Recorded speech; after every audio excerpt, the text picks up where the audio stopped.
नमस्कार दोस्तों।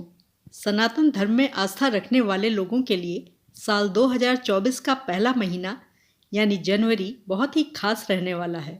यह महीना ऐतिहासिक होने वाला है क्योंकि इस माह में अयोध्या में बन रहे भव्य राम मंदिर में राम लला की प्राण प्रतिष्ठा होने वाली है। मंदिर के गर्भगृह में भगवान राम की बाल स्वरूप की मूर्ति प्रतिष्ठित की जाएगी।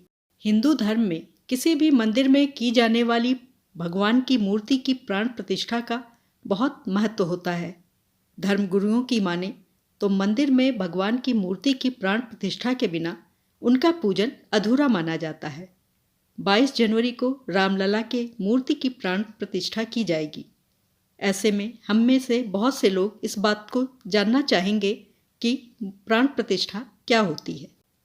तो आइए जानते हैं कि मंदिर में की जाने वाली मूर्ति की प्राण प्रतिष्ठा क्या होती है और इसका धार्मिक महत्व क्या है। दोस्तों, सनातन धर्म में प्राण प्रतिष्ठा का बहुत ज़्यादा महत्व है। मूर्ति स्थापना के समय प्राण प्रतिष्ठा जरूर किया जाता है।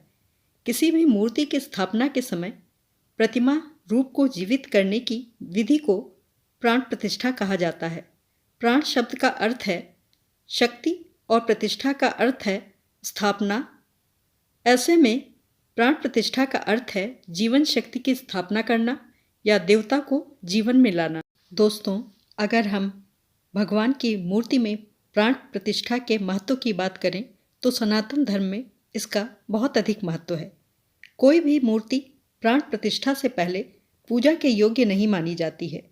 प्राण प्रतिष्ठा के जरिए मूर्ति में जीवन शक्ति का संचार करके उसे देवता के रूप में बदला जाता है। इसके बाद वो पूजा के योग्य बन जाती है। प्राण प्रतिष्ठा के बाद मूर्ति रूप में उपस्थित देवी देवता की विधि विधान से पूजा, धार्मिक अनुष्ठान और मंत्रों का जाप किया जाता है। दोस्तों, प्रतिष्ठा का अनुष्ठान करने के लिए सही तिथि और शुभ मुहूर्त का होना अनिवार्य होता है।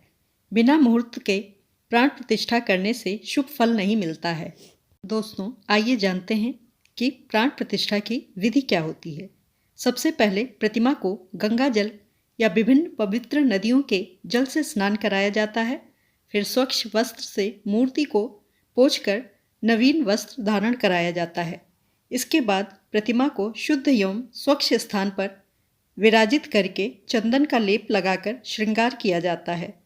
फिर बीज मंत्रों का पाठ कर प्राण प्रतिष्ठा की जाती है। इस समय पंचोपचार कर विधि विधान पूर्वक भगवान की पूजा की जाती है।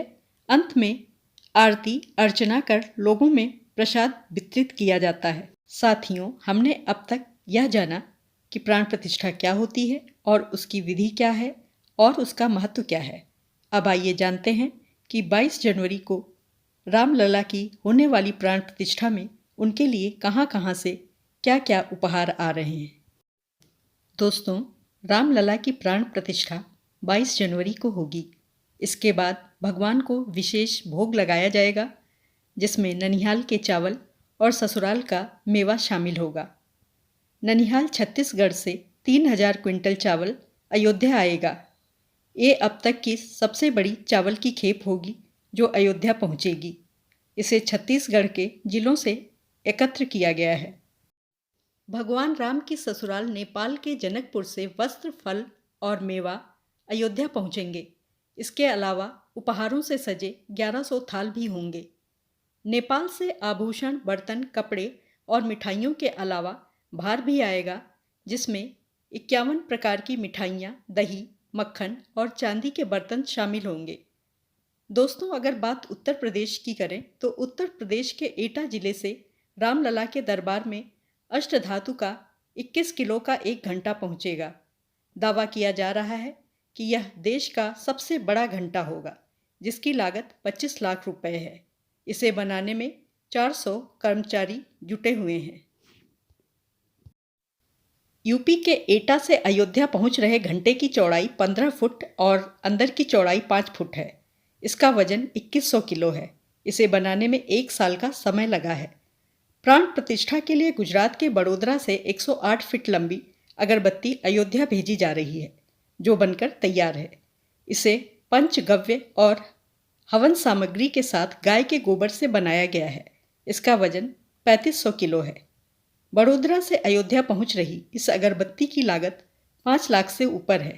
इसे तैयार करने में 6 महीने का समय लगा है। इस अगरबत्ती को बड़ोदरा से अयोध्या के लिए 110 फीट लंबे रथ में भेजा जाएगा। एक बार इसे जलाने पर ये 1.5 महीने तक लगातार जलती रह सकती है। राम मंदिर की प्राण प्रतिष्ठा के बाद भगवान की चरण पादुकाएं भी वहां पर रखी जाएंगी। फिलहाल ये पादुकाएं देश भर में घुमाई जा रही हैं। पादुकाएं 19 जनवरी को अयोध्या पहुंचेंगी।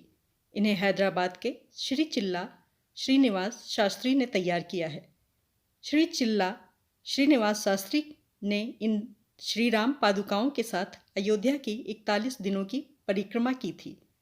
इसके बाद इन पादुकाओं को रामेश्वरम से बद्रीनाथ तक सभी प्रसिद्ध मंदिरों में ले जाया जा रहा है और विशेष पूजा की जा रही है। तो दोस्तों, जोर से बोलिए जय श्री सीताराम जी की। और अगर वीडियो पसंद आई हो तो कृपया चैनल को सब्सक्राइब और वीडियो को लाइक, शेयर और कमेंट ज़रूर करें।